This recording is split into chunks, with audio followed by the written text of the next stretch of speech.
የእስራኤልን ጦር የሚመሩት ኢትዮጵያውያን በኢራን ሰማይ ስር በድፍረት የሚገማሸረው አይነኬ ጀት የሚሳኤል ጋጋታው አልበረደም። አሁንም ሮኬቶች እንደ ልብ እየተወነጨፉ ነው። የሚሳኤል አረሮች ያለፋታ ይተኮሳሉ።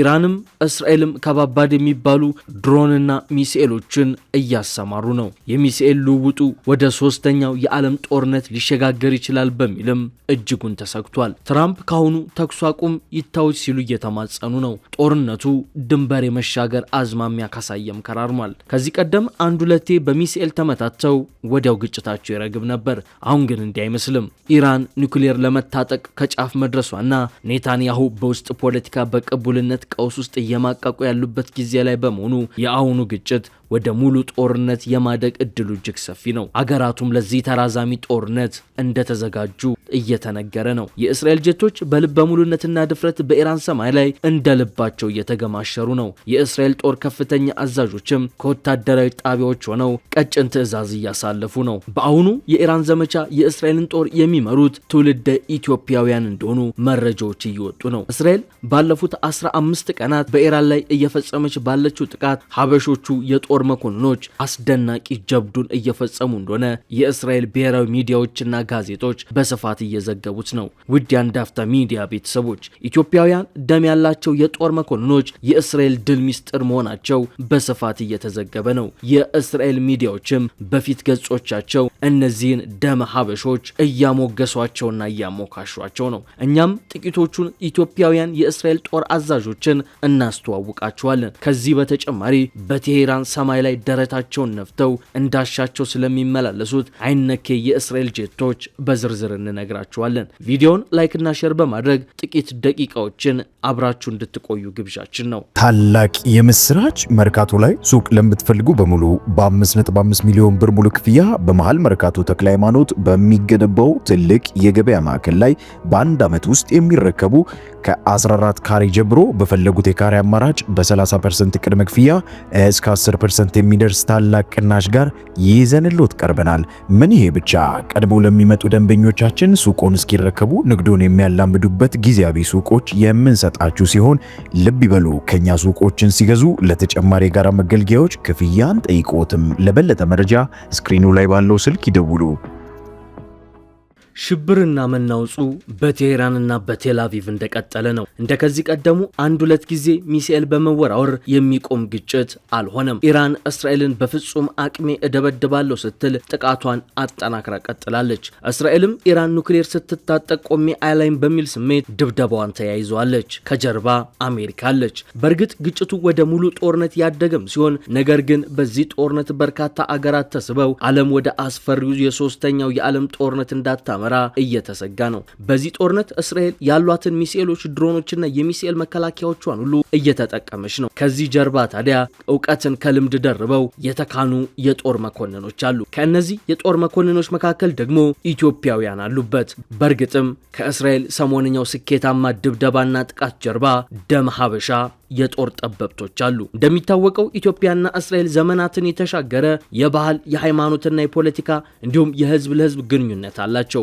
የእስራኤሉ ንጉስ ጠቢቡ ሰለሞን በንግስት ሳባ ውበት ተለክፎ ጉርብትናቸው ከጀመረ ጊዜ አንስቶ አሁን ድረስ የዳበረ ግንኙነት መስርቷል። በዚህም በተለምዶ ፈላሻ የሚባሉ የእስራኤልም የኢትዮጵያም ደም ያላቸው ዜጎች በስፋት እንዲፈጠሩ ሆኗል። በተለይም በጎንደር ቤተ እስራኤላውያን ወይም ፈላሻዎች በስፋት ይኖራሉ። በኢትዮጵያ ስላሉ ቤተ እስራኤላውያን ብዙ አይነት መላምት አለ። ስለ ቤተ እስራኤላውያኑ አመጣጥ ታሪክ ብዙ ይላል። ንግስት ሳባ ንጉስ ሰለሞንን ጠይቃ ስትመለስ አብሯት አጅበው እንደመጡ ታሪካቸውን የሚመዙ አሉ። የእስራኤል ምኩራብ በባቢሎናውያን ከመፍረሱ ጋር ተያይዞ ወደ ግብጽ የተሰደዱ ከዛም ክሊዮፓትራ ስልጣን እስከያዘችበት ድረስ ቆይተው በአውግስጠስ ቄሳር በመሸነፏ ምክንያት ወደ ተለያዩ አገሮች እንደተሰደዱም የሚነገር ሐቲት አለ። ንጉስ ካሌብ ግዛቱን ከማስፋፋቱ ጋር ተያይዞ የመንን በወረረበት ወቅት እንደመጡም ይነገራል። በ20ኛው ክፍለ ዘመን መጨረሻ የእስራኤል ባለስልጣናት ህገ መንግስታዊ ውይይት ካደረጉ በኋላ ቤተ እስራኤላውያንን ወደ ኢትዮጵያ የመመለስ ዘመቻዎች በ1970ዎቹ ተጀመሩ።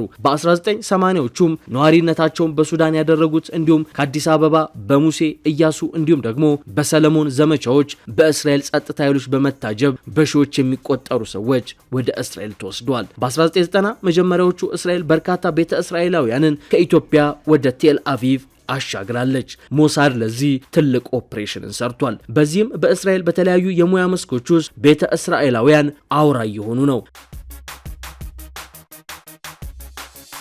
ቤተ እስራኤላውያኑ ከተቆጣጠራቸው የእስራኤል መስሪያ ቤቶች መካከል አንዱ የጦር ሰራዊቱ ነው። በእስራኤል ጦር ውስጥ ከተራ ወታደር አንስቶ እስከ ከፍተኛ አዛዦች ድረስ የቤተ እስራኤላውያን ቁጥር ጥቂት የሚባል አይደለም። እነዚህ ወታደሮችና የጦር አዛዦች እስራኤል ከሐማስ ከሄዝቦላ አሁን ደግሞ ከኢራን ጋር ያደረገች ባለችው ጦርነት ቤተ እስራኤላውያኑ የጦር መኮንኖች ለቴል አቪቭ የቁርጥ ቀን ልጅ መሆናቸውን እያስመሰከሩ ነው። ባለፉት 17 ቀናት እስራኤል ከፈጸመቻቸው የተሳኩና የተጠኑ የሚሳኤል ድብደባዎች ጀርባም የቤተ እስራኤላውያኑ ልጆች ፊት አውራሪ ሆነዋል። ከድብደባዎች ባሻገር ከኢራን የሚተኮሱ ሚሳኤልና ድሮኖችን በማክሸፍ ረገድም እነዚህ ደም ሀበሻ የጦር ጠበብቶች በፊት አውራሪነት ይጠቀሳሉ። የእስራኤል ብሔራዊ ሚዲያ ባወጣው ዘገባ ሚሳኤሎቹን በመቆጣጠር ኢላማቸውን እንዲመቱ በማድረግና የተጠኑ የጦር ስትራቴጂዎችን በመንደፍ ዋነኛውን ስራ በብቃት የሰሩት እነዚህ ትውልደ ኢትዮጵያውያን ወታደሮች ናቸው ብሏል። ዘገባው አክሉም ቤተ እስራኤላውያኑ በጋዛና ሊባኖስ ከዚህ ቀደም ያስመዘገቡትን ስኬትም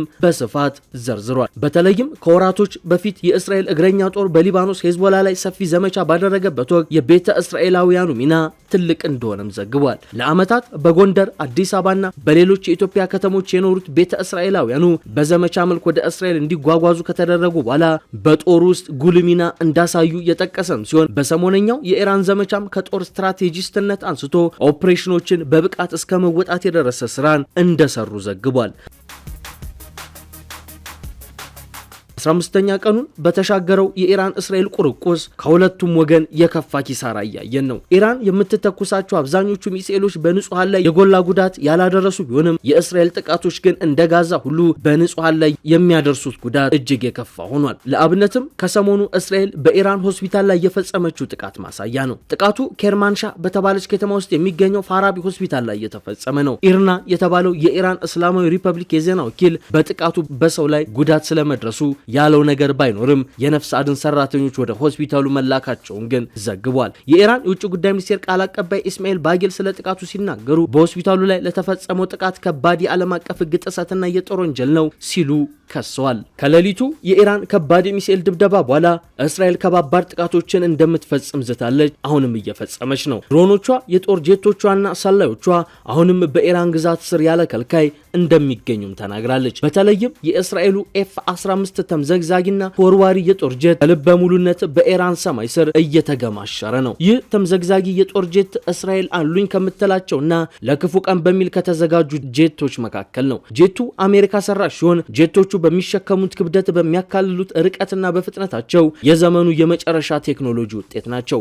እስከ 13300 ኪሎ ግራም የሚመዝኑ የጦር መሳሪያዎችን መሸከም የሚችሉት እነዚህ እንደ ቂጣ የሚገለባበጡ ጄቶች 12 መካከለኛ ርቀት ተምዘግዛጊ ሚሳኤሎችን የመሸከም ትከሻ አላቸው። በሰዓት 3581 ኪሎ ሜትሮችን የሚጓዙ ሲሆን የዓለማችን ፈጣኑ የውጊያ ጄት የሚል ተቀጽላ እንዲሰጠው አድርጎታል። ዘመናዊ ራዳር፣ ሴንሰሮች እና የኮሚኒኬሽን መሳሪያዎችም ተገጥመውለታል። በየትኛውም የአየር ሁኔታ በቀንም ሆነ በምሽት ጥቃት ማድረስ ይችላል። ይህ በአሜሪካዋ ሚዙሪ ግዛት ሴንት ሉዊስ ከተማ የሚመረተው አደገኛ ጄት አሁን ላይ በአሜሪካና እስራኤል ብቻ እንደሚገኝም መረጃዎች ያሳያሉ።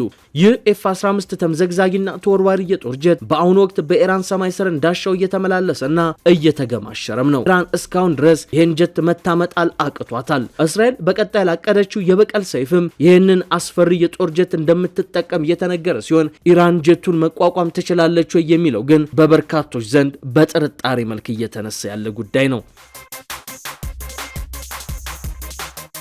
እስራኤል ከአሜሪካው ኤፍ-15 በተጨማሪም በአሜሪካው አሮ-3 ጸረ ሃይፐርሶኒክና ጸረ ሚሳኤል መከላከያ እጅጉን ትተማመናለች። አሮ ጸረ ሃይፐርሶኒክና የራዳር ሲስተም እስራኤል ካሏት እጅግ በጣም ውድና ዘመናዊ መሳሪያዎች ሁሉ የሚጠቀስ ነው። እስራኤል መሳሪያውን ስኬታማ በሆነ መልኩ ሰርታ ያጠናቀቀችው እንደ አውሮፓውያን አቆጣጠር በ2017 ወይንም ደግሞ ከ6 ዓመት በፊት ነው። በዚህ ወቅት ኢራን ፋታ የተባለውን ሚሳኤሏን እያበለጸገች ነበር። ይህ የእስራኤል ጸረ ሃይፐርሶኒክ ጸረ ባሊስቲክና ጸረ ኒውክሊየር የሆነው አሮ-3 ኢላማውን የሚመታው ከምድር የከባቢ አየር ውጭ በመውጣት ነው። ምክንያቱም ኢራን የታጠቀቻቸው ባሊስቲክ ሚሳኤሎች ጥቃት የሚፈጽሙት ከከባቢ አየር ወይንም ከምድር አትሞስፌር በራቀ ጠፈር ላይ ከተወነጨፉ በኋላ ነው። እነዚህን ሚሳኤሎች አድኖ በዚያው እንዲያስቀር የተሰራው አሮ-3 ከምድር ከባቢ አየር ውጭ የሚንቀሳቀስም ነው። አሮ-3 በጠፈር ላይ እጅግ በጣም ሰፊ ቦታ ይሸፍናል። እስራኤል ብዙ ህዝብ የሚኖርባቸውን ከተሞች እልቂት ከሚያደርስ ጥቃት የምትጠብቀውም በዚህ አሮ-3 ጸረ ባሊስቲክ ሚሳኤል እንደሆነ ኤርፎርስ ቴክኖሎጂ በድረገጹ ያትታል። ባሊስቲክ ሚሳኤሎችን የሚለየው እጅግ በጣም በርቀት በመሆኑ የሚያፈነዳቸውም ከኢላማቸው ሳይደርሱ እዚያው ጠፈር ላይ ነው። ኢራን ባትቀበለውም አሮ-3 ሁሉንም አይነት ባሊስቲክ ሚሳኤሎችን መከላከል ይችላል። ከባሊስቲክ ሚሳኤሎች በተጨማሪ በአንድ ጊዜ ከፍተኛ ውድመት ሊያደርሱ የሚችሉ የኒውክሌር ሚሳኤሎችን ጭምር የመከላከል ብቃት እንዳለው ነው ኤርፎርስ ቴክኖሎጂ ላይ የወጣው መረጃ የሚያመላክተው። አሮ-3 ኢላማውን በትክክል እንዲመታ 4 ክፍሎች በቅንጅት ይሰራሉ። አንደኛው መሬት ላይ ያለው ራዳር ሲስተም ወይም ግራውንድ ቤዝ ራዳር ነው። ይህ የራዳር ሲስተም ወደ እስራኤል እየመጣ ያለን የባሊስቲክ ሚሳኤል ለይቶ መረጃ ያቀብላል። ራዳሩ ኤልታስፐር ግሪን ይባላል። ራዳሩ ባሊስቲክ ሚሳኤል በየት አቅጣጫ በምን ያክል ፍጥነትና ወዴት ለመውደቅ እየተወነጨፈ እንደሆነ መረጃውን ያቀብላል። ለመረጃው ትክክለኛነት የሚጠቀመው የረቀቁ የኤሌክትሮ ካውንተር መከላከያዎችን ነው። ከፍተኛ ጥራት ያላቸው የኤሌክትሪኮ ኦፕቲካል አነፍናፊ ሴንሰሮች የተገጠሙለት በመሆኑ ይህን ለማድረግና መረጃውን ለማቀበል አይቸገርም። ሁለተኛው ክፍል ደግሞ ባትል ማኔጅመንት ሲስተም ወይም ፍልሚያውን የሚቆጣጠረው ነው። ይህ ክፍል እየመጣ ያለው ባሊስቲክ ሚሳኤል ምን አይነት እንደሆነና የት ቦታ ላይ በአሮ-3 መመታት እንዳለበት የሚለይ ነው። ሶስተኛው የጸረ ሚሳኤሉ ክፍል ደግሞ አስወንጫፊው ወይም ላውንቸር ነው። ራዳሩ ባሊስቲክ ሚሳኤል እየመጣ እንደሆነ መረጃ ከሰጠና ፍልሚያውን የሚቆጣጠረው የት ቦታ ላይ መመታት እንዳለበት ከወሰነ በኋላ በሶስተኛው ክፍል ጸረ ባሊስቲኩ እንዲወነጨፍ ይደረጋል። የመጨረሻውና አራተኛው ክፍል የተወነጨፈውን አሮ-3 ባሊስቲክ ሚሳኤል በሚገባ በመቆጣጠር ኢላማውን ጠፈር ላይ እንዲመታ ይደረጋል። በእነዚህ 4 ክፍሎች አሮ ጸረ ባሊስቲክ ሚሳኤል ስኬታማ የሆነ ስራ መስራት ይችላል። አሮ-3 ባሊስቲክ ሚሳኤሎችን ጠፈር ላይ የሚያከሽፈው በመጥለፍ ብቻ አይደለም። የሚጠቀመው ዘዴ ሂት ቱ ኪል ቴክኖሎጂ ነው። ይህም ማለት የሚከላከለው በቀጥታ ባሊስቲክ ሚሳኤሉን ጠፈር ላይ በመቅጨትና በማፈንዳት ነው። እየመጣ ያለውን ባሊስቲክ ሚሳኤል ለመቅጨት አቅጣጫውን ጭምር በከፍተኛ ፍጥነት የመቀየር አቅም አለው። አሜሪካ እንዲህ ያሉ መሳሪያዎችን የታጠቀች ሲሆን በጥቅሉም ወደ 680 የሚሆኑ የጦር ጄቶች አሏት። ሁሉም በሚባል መልኩ አሜሪካ ሰርታ ያስረከበቻት ነው። ከእነዚህ ውስጥ 360 የሚሆኑት የአሜሪካዎቹ ኤፍ-16 የጦር ጄቶች ናቸው። 36 የሚሆኑት ደግሞ ከራዳር እይታ ውጪ መብረር የሚችሉትና የትኛውንም ሀገር ድንበር ጥሰው ሲገቡ የማይታዩት ኤፍ-35 ናቸው። ሁሉም አሜሪካ ሰራሾች ናቸው። በዚያ ላይ 2200 ታንኮች አሏት። አብዛኞቹም ከአሜሪካ የተገኙ ነው። ከዚህ በተጨማሪም ወታደራዊ በጀቷ 24 ቢሊዮን ዶላር ሲሆን ከዚህ ውስጥ 4 ቢሊዮን ዶላሩ በአሜሪካ የሚሸፈን ነው።